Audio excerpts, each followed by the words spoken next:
Happy New Year, folks, and welcome back to WrestleRant, where every single week I, Graham, GS, and Matthews break down all the pay-per-views that I watch on the WWE Network, as well as the Global Wrestling Network. Last week I talked about TNA Victory Road 2004, so check that out if you haven't already, as well as my review of my first ever WCW/NWA pay-per-view here on WrestleRant Starrcade 1983. Talked about that, I believe, a couple days removed from Thanksgiving. So today we're talking about the 1984 installment of Starrcade here on the channel. Not nearly as good of a show. Just going to give you a heads up right now. 1983 in a nutshell. Some undercard matches were questionable, but the matches towards the top of the card were excellent. This show, for as many matches as it hosted, really only had maybe one, maybe two really, really good matches. But for the most part, this was a whole lot of nothing.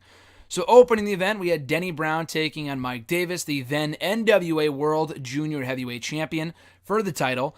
Denny Brown, in the end, scoring the victory in about five and a half minutes. Not that good of an opener, really, at all. The only thing really worth noting about this match was the finish. So Davis hit a belly-to-back suplex on Brown. But because Brown got his shoulder up at the last second, this was a really confusing finish. I thought it was clever in the end. It was confusing at first, but I thought it was clever. So Brown gets hit with the belly-to-back suplex, but he gets his shoulder up, and Brown was declared the victor because Davis did not get his shoulder up and unknowingly had his shoulders pinned down to the mat as well. So Brown was named, he was deemed the victor of this contest and was declared the new NWA World Junior Heavyweight Champion. The match really was not all that good at all, like I said. I thought it was a confusing, albeit clever finish for what it was, but still not that good of a match. After that, we had Brian Adias. They called him Adidas, like the shoe. They spelled the name wrong in the little nameplate bar or whatever, taking on Mr. Ito. Nothing on the line here, just a basic match that, again, was probably even worse than the opener. Not that good at all. Adidas won with won with an airplane spin about 4 minutes in. Again, completely throwaway match. Jesse Barr taking on Mike Graham for the NWA Florida Heavyweight Championship. Barr was the then Florida Heavyweight Champion. A decent match, really a whole lot of nothing too, but way better than the first two matches. That's all that I can really say about it. Barr, the match won when his feet were on the ropes at around 10 minutes or so. So they got much more time than the first two matches. And like I said, it was a decent match. Not all that good on the whole, but it was a lot better than the first two outings, in my opinion. After that, we had a tag team elimination match with Assassin 1 teaming with Buzz Tyler to take on the Zimbabwe, I think that's how you pronounce it, Express, with Elijah Akeem and Kareem Muhammad. And like I said, a tag team elimination match. Not that good at all whatsoever. The Zimbabwe or Zimbabwe Express were not all that impressive in the slightest. The Assassin picked up the victory after pinning Muhammad around 5 minutes in. This sucked. Again, this was really not all that good at all. There's really not much more I can say about these matches other than they weren't good. And it's not like, oh, it sucks for the time, or it was good for the time, it sucks overall compared to 2017 standards. No, not really. I mean, the crowd didn't really care. Just, it was slow, it was plotting, just the Zimbabwe Express were just two heavy-set guys that really didn't seem to know how to work. The match was not good whatsoever. After that, for the NWA Brass Knuckles Championship, we had Manny Fernandez taking on Black Bart for the belts. Black Bart was the champion coming in, not the champion coming out. It was Fernandez who scored the victory to retain, or rather to win the championship, Bart got bloodied, and Manny rolled him up for the victory. I believe you could use Brass Knuckles in the match, which is how Bart got bloodied in the first place, so hence the Brass Knuckles Championship name. Again, a decent match, a lot like the Barr and Graham NWA Florida Heavyweight title match. Not a great match by any means, but it was decent, and they got some time around 6-7 minutes, and it was a fine finish. So Fernandez walks away the new champion. After that, in a tuxedo street fight, loser leaves town match. Complete comedy, although it wasn't good comedy. It was Paul Jones taking on Jimmy Valiant, who is also known as Charlie Brown from out of town. We saw him at Starrcade 1983. This was terrible. I almost give it a pass just because it was kind of intended to be terrible, and it was meant to be comedy. The crowd seemed to enjoy it. I just thought it lasted a lot longer than it needed to. It was only a 4-minute match, but it felt like it could have been 40 minutes because it just was a complete waste of time. But again, the crowd enjoyed it, so it is what it is. Muhammad from earlier, I believe his full name was, Kareem Muhammad. He had interfered on Paul Jones' behalf after Jimmy Valiant pretty much dominated the matchup and helped Jones score the victory around 4 minutes in, and then after that, Jimmy Valiant would go back to becoming Charlie Brown from out of town, his alter ego. So again, not really a good match at all. After that, we had Ron Bass taking on Dick Slater for the NWA Mid-Atlantic Heavyweight Championship. Ron Bass was the champion going in, retained the title here. A fine match. Again, really nothing to this. I thought the finish was kind of dumb. Slater got himself disqualified after he shoved down the referee. He went for the pin anyway, but then he was informed that he got DQ'd, so the match was over. They were telling the story that he had the match won at a few different points, but it was his own fault that the match ended, which was kind of dumb. I liked the story they were telling. The finish I just thought was stupid, although the match was decent. It seemed that Dick Slater playing the babyface here was a lot better as a heel from what I've seen. This was not his best work, but again, a fine match and better than some of the other outings. A lot better than the tuxedo match, I'll tell you that much. Ivan Koloff and Nikita Koloff taking on Ole Anderson and Keith Larson in a tag team match. A pretty good match, all things considered. The crowd was into it. A very hot match. Very well wrestled as well. In the end, you had Niven getting, he knocks out, rather. He didn't get knocked out. Ivan knocked out Larson. Keith Larson with a chain to get the victory around 15, 16 minutes. And so they got a ton of time compared to the other matches, but definitely made the most of it and having a very, very good match. So Ole Anderson's involvement in this match, by the way, was really not surprising in terms of it being so good as a former skilled tag team competitor in the Four Horsemen, or later on, I guess after the fact. Or when was the Four Horsemen, in the 70s? I completely forget.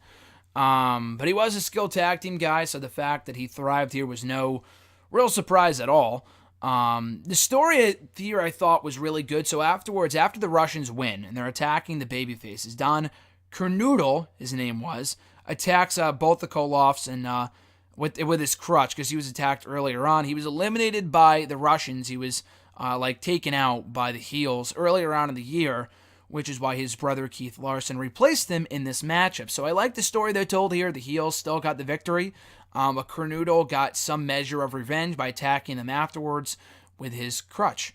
So again, a very good match, and I like the story told. By far the best match of the night came up next for the NWA World Television Championship. It was Tully Blanchard putting his gold up for grabs against Ricky Steamboat. I mean, anything involving Ricky Steamboat will largely be very good, so the fact this was a fucking great match, especially by today's standards as well, is no real shocker either. So that's really no surprise there.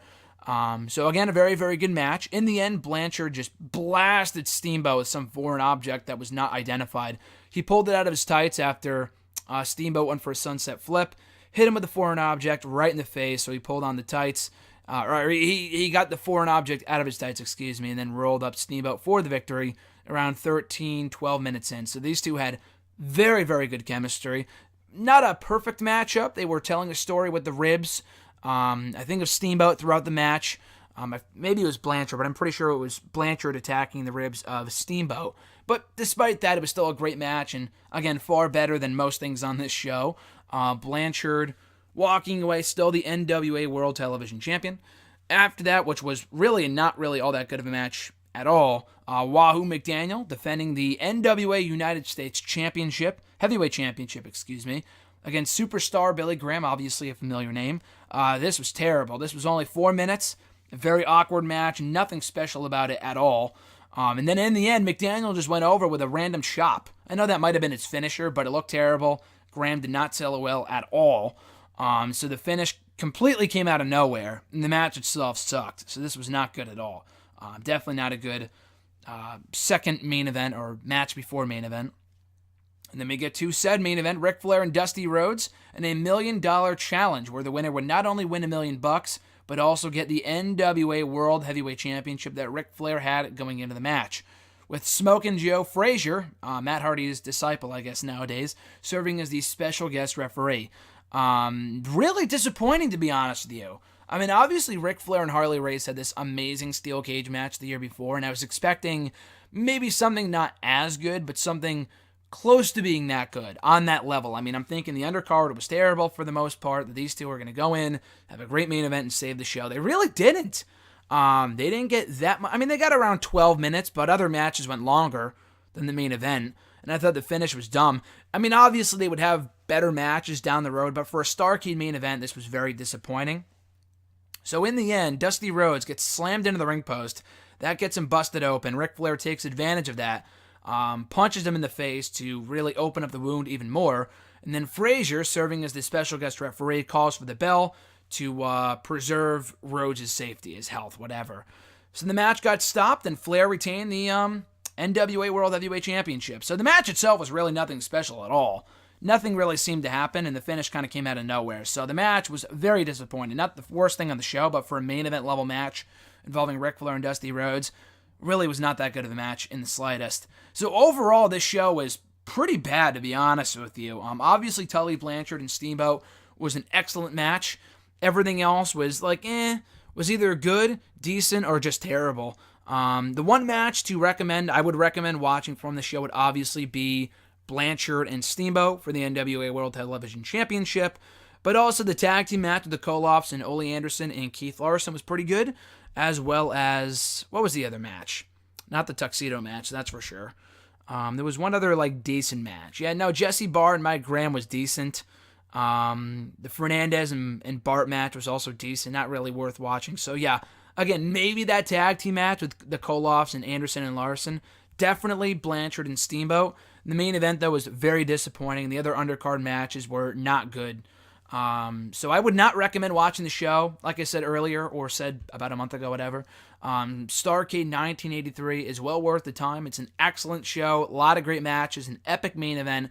This show, a vast, I was going to say improvement, but the exact opposite, a downgrade, a significant deprovement, if that's even a word. It was a massive step down for the NWA, WCW, whatever, for their Starrcade pay-per-view. Hopefully 1985, that installment is far better, but we'll talk about that in a few weeks here in the channel. I believe next week I'll be talking about some sort of ECW pay-per-view. I have it on the schedule somewhere, but I know I'll be talking about, I believe, I might be mistaken, but I'm pretty sure I will be reviewing an ECW event from the WWE Network next week here on WrestleRant. So that being said, folks, as always, be sure to like the video, drop a comment, share the video, and subscribe to the channel for more daily content. All that stuff is amazingly appreciated.